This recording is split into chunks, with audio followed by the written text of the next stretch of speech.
உன்னோடு வழக்காடுகிறவர்களோடே நான் வழக்காடி உன் பிள்ளைகளை ரட்சித்துக் கொள்வேன் என்று ஆண்டவர் வாக்குத்தத்தமாக உங்களுக்கு ஏசாயா 49:25 பேசுகிறார். நம்மோடு இந்த உலகத்திலே வழக்காடுகிறவர்கள், போராடுகிறவர்கள், எதிர்க்கிறவர்கள், நமக்கு விரோதமாய் கிரியை செய்கிறவர்கள் ஏராளம் உண்டு. ஆண்டவர் சொல்லுகிறார், நீங்கள் சும்மா இருப்பீர்கள், நான் உங்களுக்காக யுத்தம் பண்ணுவேன், நான் வழக்காடுவேன். நீங்க ஒன்றும் வாய் திறந்து பேசாதீங்க, உங்களை குறித்து பேசாதீங்க, அவர்களுக்கு விரோதமாக பேசாதீங்க. யாராக இருந்தாலும் சரி, நான் வழக்காடட்டும், நான் உங்களுக்காக வழக்காடட்டும், நான் உங்களுக்காக போராடட்டும், நான் உங்களுக்காக யாவையும் செய்து முடிக்கட்டும். அப்பொழுது உங்கள் பிள்ளைகள் காக்கப்படுவார்கள், ஒரு தீங்கும் அவர்களை தொடுவதில்லை, ரட்சிக்கப்படுவார்கள், ஆண்டவருடைய பிள்ளைகளாக இருப்பார்கள். கவலைப்படாதீர்கள் பிரியமானவர்களே, நீங்கள் பார்க்க வேண்டியதெல்லாம் இயேசுவை தான். இயேசுவை உயர்த்துவதுதான் உங்களுடைய வேலை. என் பேர் கெட்டு போயிருமோ, இருக்கிறதெல்லாம் போயிருமோ, ஜனங்கள் என்னை விட்டு போய்விடுவார்களோ, இப்படி எனக்கு விரோதமாய் தவறாக போராடுகிறார்களே, வழக்காடுகிறார்களே என்று நீங்கள் கலங்கக்கூடும். பயப்படாதீங்க, அதை பற்றி நினைக்காதீங்க. அவர்கள் இல் பொருளாவார்கள். உங்கள் கண்கள் எல்லாம் ஆண்டவர் பார்த்துக் கொள்வார், கர்த்தர் பார்த்துக் கொள்வார். அவர் யெகோவா ஈரே, எல்லாவற்றையும் அவர் எனக்காக நன்றாய் செய்வார். நான் அவர் சித்தத்தை மட்டும் நிறைவேற்ற என்னை ஒப்புக் கொடுக்கட்டும் என்று சொல்லுங்கள். எரேமியா 1:19 கூறுகிறது, அவர்கள் உனக்கு விரோதமாய் யுத்தம் பண்ணுவார்கள். அவங்களுக்கு எதிரி வேற யாருமே கிடையாது. பாவத்தில் இருக்கிற பிசாசின் மக்கள் தங்களுக்காகவே அதிகாரத்தில் இருக்க வேண்டும் என்று தங்களையே பெரிதாக்கி கொள்ளும் மக்கள் ஆண்டவருடைய பிள்ளைகளுக்கு விரோதமாக தான் செயல்படுவார்கள். அவங்க தான் விரோதி, பொல்லாதவர்கள் அல்ல, லஞ்சம் வாங்குறவங்க அல்ல, தவறாக பேசுகிறவர்கள் அல்ல. அவங்கெல்லாம் விரோதி கிடையாது. அவங்களுக்கு பரிசுத்தமாய் வாழ்கிறவர்கள், ஜனங்களை பராமரிக்கிறவர்கள் தான் விரோதி.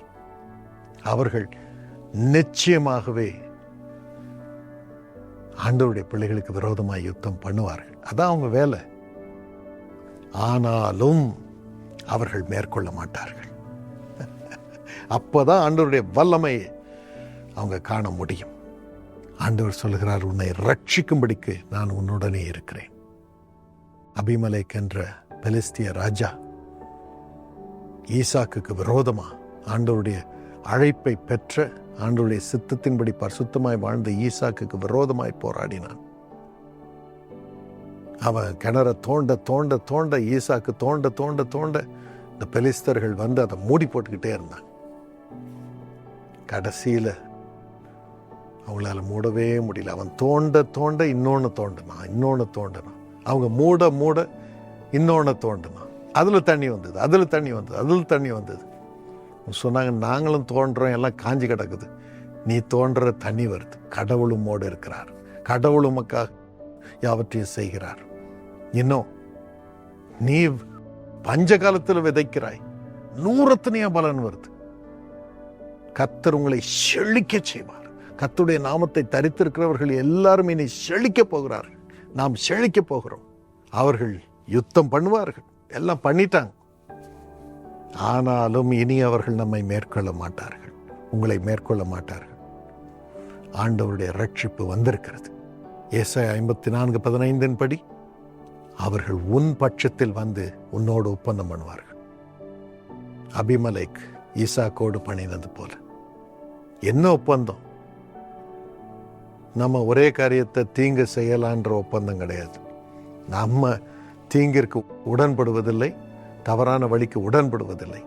அவன் என்ன சொன்னான்? என்னை அழிக்காதபடிக்கு நீ பெருகி விட்டால் என்னை அழித்து போடுவீர், என்னை அழித்து விடுவீர், என்ன அழிச்சிடக்கூடாது அப்படின்னு ஒப்பந்தம் பண்றான். உடன்படிக்கை பண்ணு. ஈசாக்கு அழிச்சிடக்கூடாது. ஈசாக்கு தேவனுடைய மனுஷனாகிய ஈசாக்கு இந்த பொல்லாத அபிமெலேக்கு அழிச்சிடக்கூடாதுன்ட்டு அவன் ஒப்பந்தம் பண்ணுங்கன்னு கெஞ்சினான். அப்படியே உங்களுக்கு நடக்கும், அப்படி பிள்ளைகளுக்கு நடக்கும். ஏசாயா 41:11 படி உங்கள் மேல் எரிச்சலாய் இருக்கிற யாவரும் லட்சை அடைவார்கள், உன்னோட வழக்காடுகிறவர்கள் நாசமாகி ஒன்றுமில்லாமல் போவார்கள். கர்த்தர் உன்னை பலப்படுத்தி உனக்கு சகாயம் பண்ணுவார், அவருடைய வலது கரத்தினாலே உங்களை தாங்குவார். தைரியமா இருங்க. 12ஆம் வசனம், உன்னோட போராடினவர்களை தேடியும் காணாதிருப்பாய், உன்னோட யுத்தம் பண்ணின மனுஷர் ஒன்றுமில்லாமல் இல் பொருளாவார்கள். இயேசுவின் நாமத்தினாலே இந்த ஆசீர்வாதங்களை உங்கள் மீது வைக்கிறேன், நம் மீது வைக்கிறோம். அதை உறுதிப்படுத்துற சுவாமி, இன்று முதல் அது நீ செய்ய போகிற தயவுக்காக ஸ்தோத்திரம். விசுவாசத்தில் இதை எடுத்துக்கொள்கிறோம். இதெல்லாம் அப்படியே நடக்கட்டும், நடக்கட்டும், நடக்கட்டும்.